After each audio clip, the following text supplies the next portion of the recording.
start from, because life itself is stress. Life itself is stress. And I was just thinking in my head, God, what do you want me to say? What do you want me to say to this group of women? Sometimes I feel like calling out, who are the people I'm talking to?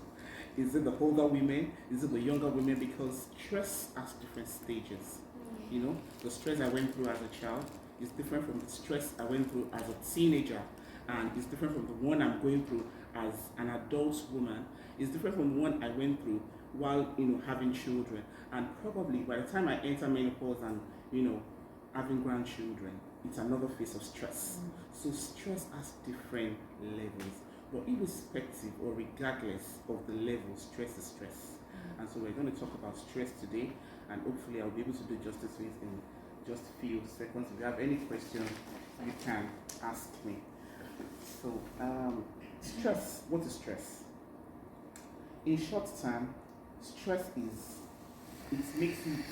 something that makes you get alert. Stress is something that makes you feel, okay, I need to do something now. You will understand it shortly. We have long-term stress, we have short-term stress. So, in my own definition, I've just said, it makes you get more alert and gives you energy to get things done. A lot of people, in fact, there's a study that says that 60% of people function very well when they are under stress. Because what happens is that when there's, for example, if there's an alarm now, that there's a fire outbreak outside, naturally we'll get a jump up, isn't it? And we want to either rush outside the building or look for a way of escape. The trigger is the alarm, which is a stress.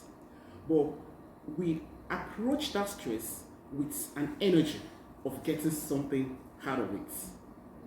And that's where I want us to look at it.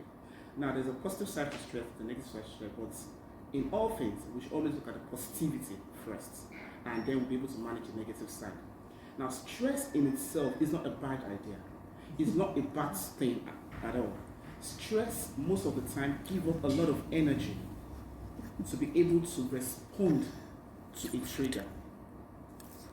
You will still understand me very soon, but just keep following me. So I'll say that stress makes more alert and gives you energy to get things done.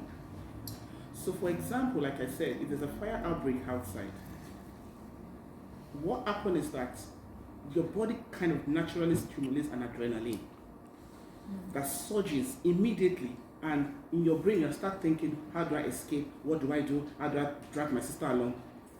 Has that happened to you before? That when you're under stress, you start thinking of how you can do a lot of things at the same time. That is what stress does. But in the long term, like I said, short term and long term, that's what stress does in a very short time. In the long term, it can lead to a lot of health problems. Short term has a very positive impact in the sense that it gives you that level of energy. It gives you that level of, okay, what do I do now? How do I solve this problem? And let me just move out of this situation. That's a short term impact of stress. But in the long term, if it's not well managed, it can lead to a lot of health problems. And most of the problems that we see today, especially among women, is stress related. Stress related. Because there is no how you can run away from stress. It's part of human life. It's part of our builds. There's no how you can do. There's no way you want to escape stress. We're going to be talking about different causes of stress very soon. But I'm just saying this as a preamble for us to know that stress in itself is not a bad idea. It's not a bad thing. But then, if stress is not well managed properly, it can cause a lot of health problems. So women from different studies have been generally reported to have symptoms of stress. And there's so many symptoms of stress. It's most of the men because of the level, because we have different types of hormones in our body. As women, we have a lot of hormones. That's the way I used to explain it to women. Women, we have a lot of hormones in our body. We have hormones that's responsible for childbearing. There's a hormone that's responsible for menstrual period. There's a hormone that's